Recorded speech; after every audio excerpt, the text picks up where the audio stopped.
Assalamualaikum warahmatullahi wabarakatuh. Perkenalkan, nama saya Alia Zafira Saptiani dengan NIM 1216022 dari kelas 2D Program Studi Psikologi. Di sini saya akan menjelaskan statistika inferensial mengenai uji t-test. Selanjutnya ada fungsi dan spesifikasi. Yang pertama ada fungsi, yaitu untuk menguji rata-rata suatu sampel dan untuk membandingkan rata-rata dua sampel ada tidaknya perbedaan rata-rata tersebut. Yang kedua, spesifikasi. Data yang berskala ukur interval atau rasio, data berdistribusi normal, ukuran sampel kecil kurang dari sama dengan 30, jika sampel lebih dari 30, uji T sama dengan uji Z, hanya pada uji T diasumsikan simpangan baku populasi tidak diketahui. Dan di sini terdapat kasus 1. Seorang peneliti ingin mengetahui efektivitas penggunaan produk A terhadap produktivitas tanaman padi. Peneliti tersebut melakukan uji pada 10 petak sawah dan hasilnya masing-masing per ton atau HA. Di sini terdapat data dan diketahui rata-rata produktivitas nasional adalah 5 ton per HA dengan alfa 5%, dan langsung saja kita uji menggunakan SPSS.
Selanjutnya kita langsung saja ke hipotesis uji T yang telah saya buat. Di sini terdapat hipotesis dengan alfa 5%. Dan bisa dilihat statistik uji menggunakan SPSS-nya sebagai berikut. Di sini terdapat p-value 0,001 yang dimana kurang dari sama dengan alfa yaitu 0,005. Maka H0 ditolak. Jadi dapat disimpulkan, berdasarkan hasil tersebut dapat disimpulkan bahwa rata-rata produktivitas tanaman padi dengan pengguna pupuk A berbeda dengan rata-rata produktivitas nasional. Selanjutnya kita lanjut saja ke kasus 2. Akan diteliti mengenai perbedaan penjualan sepeda motor merek A di sebuah kabupaten sebelum dan sesudah adanya ketetapan kenaikan pajak kendaraan. Data diambil dari 15 dealer. Data yang diperoleh adalah sebagai berikut. Apakah ada perbedaan penjualan sebelum dan setelah adanya ketetapan kenaikan pajak kendaraan? Langsung saja kita uji menggunakan uji SPSS.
Selanjutnya kita langsung saja ke hipotesis uji T kasus kedua. Di sini terdapat hipotesis statistik dengan alfa 5% dan statistik ujinya menggunakan SPSS sebagai berikut. Di sini terdapat kriteria uji yang dimana H0 ditolak jika p-value kurang dari sama dengan alfa dan terdapat p-value 0,000 yang artinya H0 ditolak karena p-value kurang dari sama dengan alfa 0,005. Maka kesimpulannya dapat disimpulkan bahwa secara empiris belum cukup bukti untuk menyatakan bahwa rata-rata penjualan sepeda motor merek A di sebuah kabupaten sebelum dan sesudah adanya ketetapan kenaikan pajak kendaraan beda. Selanjutnya di sini terdapat kasus 3. Seorang guru matematika di salah satu SMA negeri di Bogor ingin menguji apakah terdapat perbedaan nilai ujian matematika antara kelas A dan B. Guru tersebut mengambil sampel secara acak sebanyak 15 orang siswa dari masing-masing kelas. Berikut ini merupakan data nilai ujian matematika untuk kelas A dan kelas B. Apakah kelas A dan kelas B memiliki rata-rata nilai ujian matematika yang berbeda? Selanjutnya, di sini saya akan mengujinya menggunakan SPSS.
Selanjutnya di sini terdapat hipotesis kasus ketiga yang telah saya buat menggunakan SPSS. Di sini terdapat uji statistik uji T dengan alfa 5%. Statistik uji menggunakan SPSS-nya bisa dilihat sebagai berikut.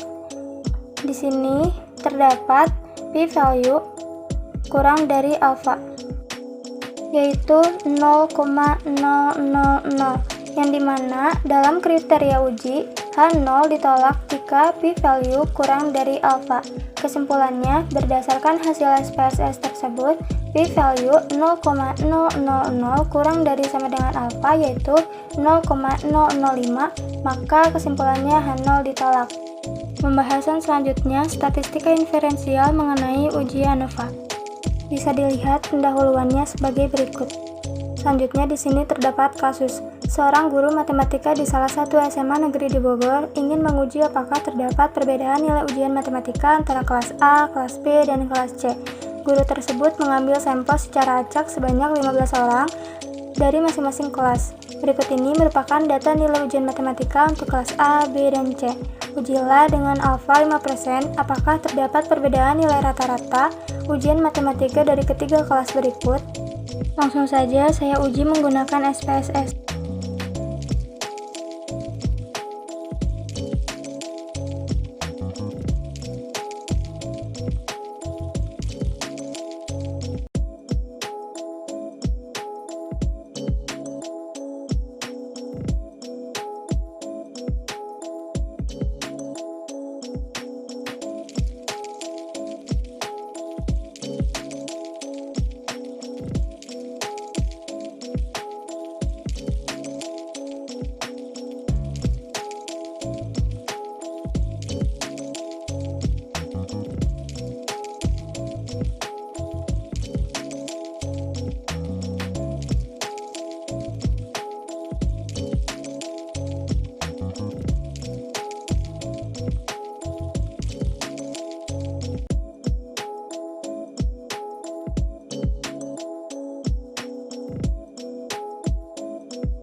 Setelah diuji menggunakan SPSS, lalu kita masukkan ke dalam hipotesis. Di sini terdapat hipotesis statistik ANOVA dengan alfa 5%.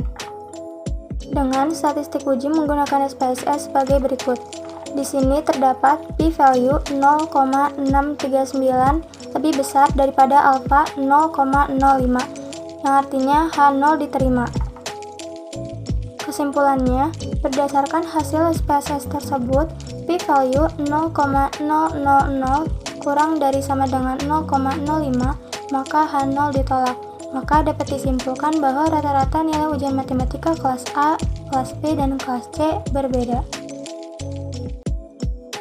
Sekian video penjelasan dari saya, jangan lupa untuk di-like dan komen, dan terima kasih. Assalamualaikum warahmatullahi wabarakatuh.